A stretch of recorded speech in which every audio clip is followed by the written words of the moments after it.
Mini RC cars, are they totally pointless?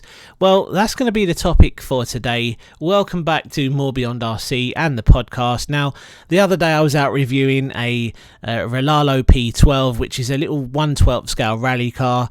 A couple of days later, I actually received the ZD Racing version, which is the RX12. Now, these are 1/12 scale rally cars. I've also reviewed a MJX rally car, which was 1/14 scale in the last couple of weeks. And it kind of got me thinking, these small cars, kind of like, 1/12 and below, are they kind of pointless? Because you're very limited to where you can run them. And are you better off going for a 1/10 scale car or larger? And it's, you can't just say, well, if budget permits and everything else, because there are some affordable 1/10 scale options out there now. Is it even worth going for a smaller car? Because it's just going to further restrict where you can actually run them. This is going to be the topic for today. Now, you may disagree, you may agree.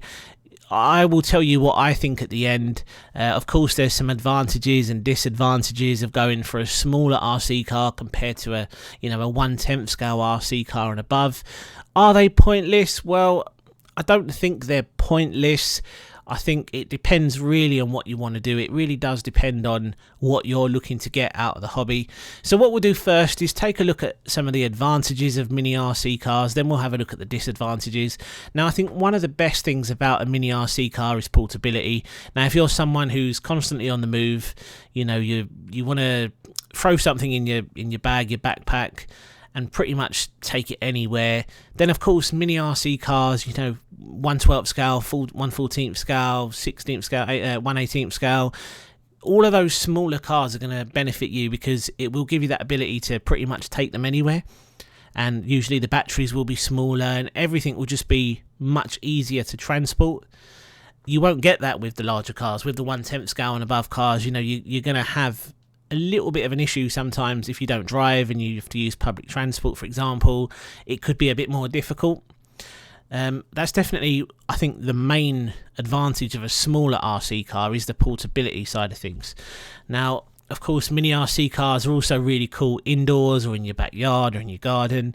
You can set up obstacle courses in your living room and go around furniture. There's even tiny little micro cars that you can get now which are fully proportional and really cool, and you can drive them on your desk.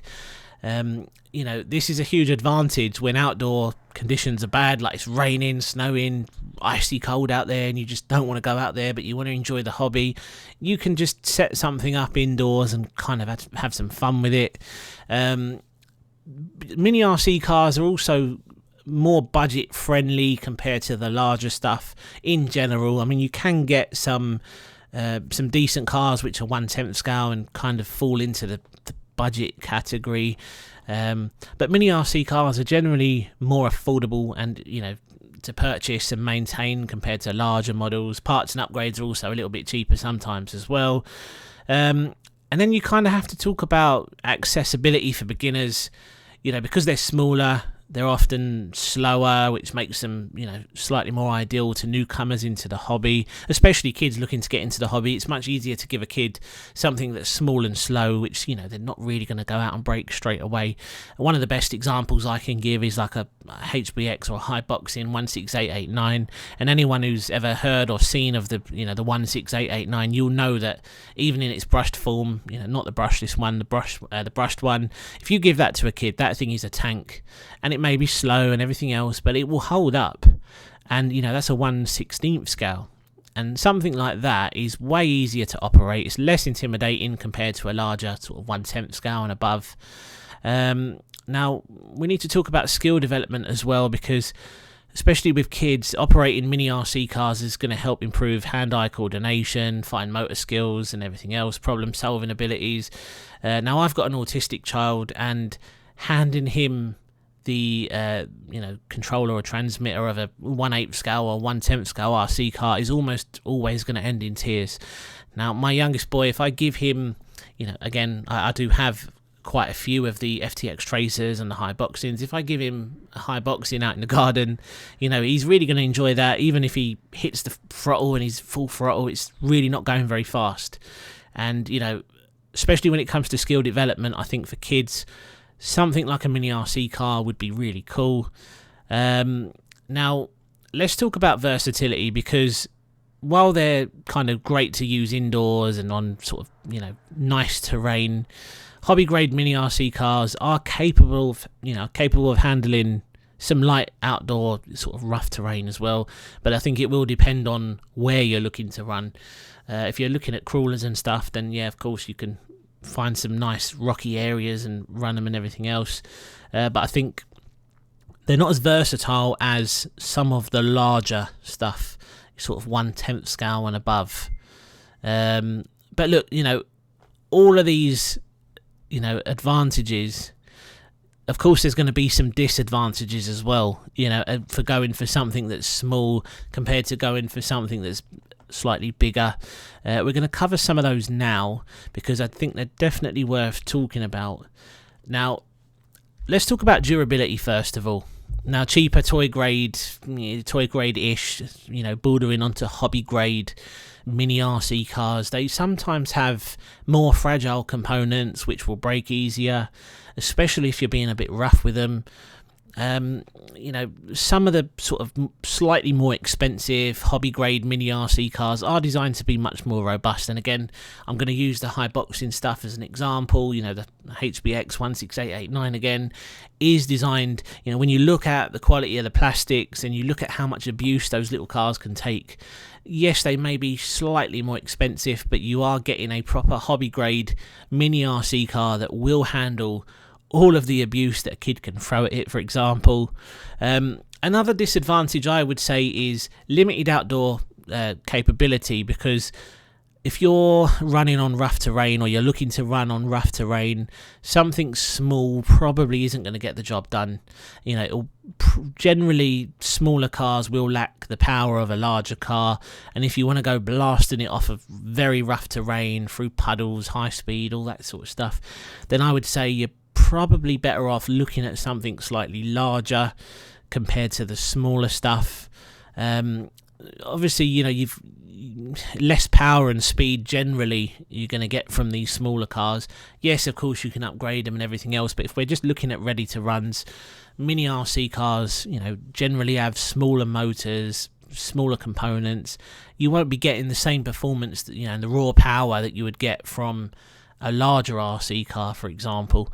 Now, because there's less ground clearance as well, of course, trying to get over, I did mention rough terrain and larger obstacles. Now, a 1/10 scale or 1/8 scale RC car wouldn't have any trouble pretty much running anywhere. Now, that could be off-road, on grass, on dirt, on sand. You're not going to have too much trouble with a 1/10 or a 1/8 scale truck, because obviously you've got the larger wheels, better ground clearance, and it would just be I feel for most much more versatile to have something slightly larger, because you can pretty much take them anywhere. You can't really do that with the mini stuff, and I see that when I went out with the Rolalo rally car and the MJX and the ZD Racing. Those cars are great, those cars are great fun, but the problem is you don't get a lot of ground clearance, and the issue, the biggest issue you're going to face is trying to find a potential location where you can run these cars properly. Now, some people are saying, you need to be very selective about where you go. Now, sometimes it's not always fun to run a RC rally car, for example, on tarmac. You want to be looking for dirt, and yeah, it can sometimes create a little bit of an issue finding a good place to run them. Whereas a 1/10, 1/8, yeah, pretty much throw it in the car, whatever truck, go out and run it wherever you want. And that is probably one of the best reasons to go for something larger. Now, again, like I said, when it comes to budget, there's affordable 1/10 scale options out there. Going into the sort of 1/8 scale, of course, price starts to go up because everything's larger. You need bigger batteries, more power. I would say the sweet spot in the RC hobby is 1/10 scale. I would say 1/10 scale is probably the best way to go for most people. And then if you want to have a mini car on the side just to sort of throw into a bag or backpack, fine, do that. But if you're just getting into the hobby, I would still recommend if possible, if you have the budget for it, I would say go for 1/10 scale. And I think most will agree that 1/10 scale is kind of like the sweet spot when it comes to RC cars and size of RC cars scale. I think 1/10 is probably the most popular. Now, you may disagree with this, and if you do, then of course we will discuss this further. This is the reason why I've started this podcast, because I want to have a debate. I want to, see what you guys think and the people who follow me and watch my channel, because I don't know everything there is to know about RC cars. I'm not saying everything I say is correct or right, or, the things I say is just my opinion. And I say that a lot of the time, I say that all the time on the platform, on YouTube, and when people, haters come along and they say, oh yeah, but this and but that, and people just forget that it's just one person's opinion. Now, there's thousands of channels out there. There's thousands of YouTubers. There's thousands of people in the hobby, on forums, on Facebook groups. Just speak to other people. Don't take my word for it. But if you do disagree with me, then I always say I welcome every comment. I'll read every comment, and I'll always reply to as many as I can and try and spark debate, and let's just talk about it, because the only way we're going to keep this hobby popular is by getting more people involved and by helping each other, and that is literally it. So in conclusion then, well, look, this episode's slightly shorter than I thought it was going to be. I thought it was going to be a little bit longer, so a little bit of a shorter one for you, which some of you may appreciate. Are mini RC cars pointless? To answer the question on the title, no, I don't think they are pointless now.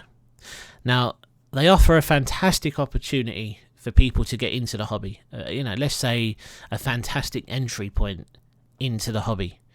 Depending on where you want to run them, if you've built an indoor crawler course, for example, you could buy a 1/18 scale crawler.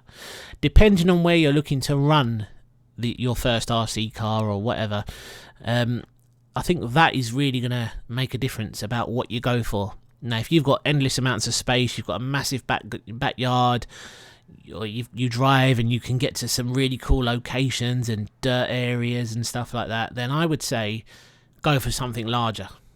If you're limited and, transport is an issue or getting around is an issue and you just want to be able to throw everything into a backpack and go and have fun, then I would say look at something that's 1/12 scale. No, I would say 1/14 scale and below, because you're going to get the portability side of things. I think that's probably the best way to go. Now, if you're looking for fun, if you're looking for a fun, compact and an accessible RC experience, yeah, I would say a mini RC car is a great choice. If you're looking for doing, running on rough terrain, then yeah, I would say look for something slightly larger. Now, let me know in the comments. We have covered quite a lot in a shorter amount of time than usual. So let me know in the comments section what you make of this. Do you think that smaller RC cars or mini RC cars, do you think they're pointless? Do you think, as a beginner getting into the hobby, is it wise to recommend a mini RC car to someone, or would you say go for something slightly larger? If the budget allows, go for a 1/10 scale or above. I want you guys to answer that question in the comments. Let me know below. Of course, I'll read all the comments, and if possible, I'll reply to all the comments as well. Let me know in the comments what you make of this topic. Are mini RC cars pointless? Let me know. So guys, we're going to pretty much end it there today for episode 8. Again, I do want to say a massive thank you to everyone who is listening on Spotify, listening on YouTube. Totally new format, which I know has taken some time for some of my sort of old school followers, my old school subscribers who have been watching me on the main channel for the last 5 years. It's kind of been, since I've started doing these episodes on this podcast. Of course, YouTube is a video sharing platform, so when people don't see video, it's kind of a bit odd to watch a video that's just sound, just audio. And I understand that, some people would probably prefer me having a webcam on, for example, and all I would say is that it's definitely coming. I am working on getting something like that arranged. You just need to give me time, because all of this is new. I'm trying to fit it in with the main channel, plus I've recently moved and I'm trying to get my workshop sorted, and once everything's done, I'm hoping I'll be able to stick the camera on as well and you'll be able to see me, and we'll pretty much do every episode like that with a little bit of video thrown in as well, which can make it slightly easier for people to watch. But anyway, we're going to leave it there. I hope you enjoyed today's episode. Let me know in the comments down below, and like I say, cheers for listening, and I will catch you on the next one.